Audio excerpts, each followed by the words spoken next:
Abdoulaye Dia, je suis spécialiste agriculture au niveau de l'USAID Sénégal.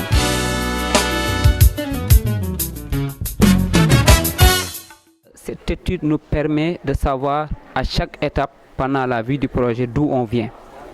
Pour pouvoir mesurer les progrès réalisés, il faut qu'on puisse savoir d'où on vient et c'est exactement à des questions précises par rapport aux indicateurs du projet de performance et d'impact que cette étude a été réalisée. Donc ça va nous permettre demain de pouvoir dire avant ce projet, voilà les niveaux que les producteurs arrivaient à obtenir, que les transformateurs, les acteurs de la chaîne de valeur, voilà leur niveau de performance avant le projet.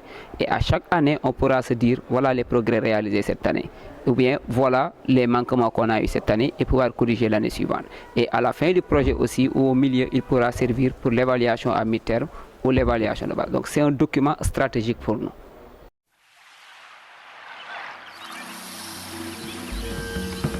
Il faut se rendre compte que 145 000 producteurs dans les zones où nous intervenons, qui couvrent le delta du fleuve Sénégal, la moyenne et haute vallée, le sud du Sine Saloum, toute la Casamance, 145 000 producteurs, c'est juste 45% des ménages agricoles de cette zone.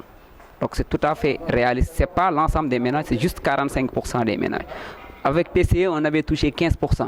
Mais PCE était dans une logique de pilote, de test, de voir qu'est-ce qui va marcher. Et on est arrivé avec PCE à avoir du succès sur quelques éléments.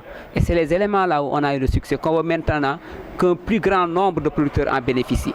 Et donc, c'est un projet qui veut aller à la grande échelle. On peut se poser la question, est-ce que même 145 000, c'est ambitieux? C'est assez ambitieux pour dire qu'on va aller à l'échelle. Mais c'est sûrement réaliste. Mais est-ce qu'on ne pourrait pas essayer de faire plus parce qu'on veut que l'ensemble des producteurs maintenant en bénéficient puisqu'on sait que ça marche. Et ça va dépendre maintenant des outils qu'on utilise. Ce n'est pas des projets où on délivre des choses, ce n'est pas des projets qui distribuent des équipements, qui distribuent des choses. C'est des projets de facilitation, de mise en relation qui permettent aux acteurs même de la chaîne de valeur, sur des bases de marché, de contractualisation, d'accès aux intrants, à travers leurs propres moyens et les systèmes existants, les institutions locales qui vont se renforcer et qui vont aller de l'avant. Et c'est pourquoi, pour atteindre ces 145 000 producteurs, il est prévu de renforcer les capacités locales. Il faut que ce soit les structures locales qui demain vont le porter et pouvoir aller de l'avant.